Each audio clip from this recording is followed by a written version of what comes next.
بسم الله الرحمن الرحیم۔ شروع اللہ کے نام سے جو بڑا مہربان نہایت رحم والا ہے۔ الف لام میم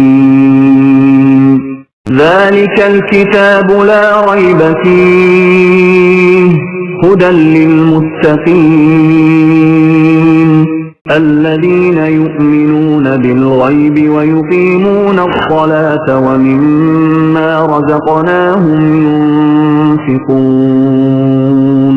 والذين يؤمنون بما أنزل إليك وما أنزل من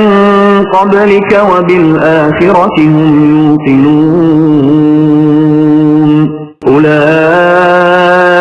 على هدى من ربهم وأولئك هم المفلحون إن الذين كفروا سواء عليهم أأنذرتهم أم لم تنذرهم لا يؤمنون ختم الله على قلوبهم وعلى سمعهم وعلى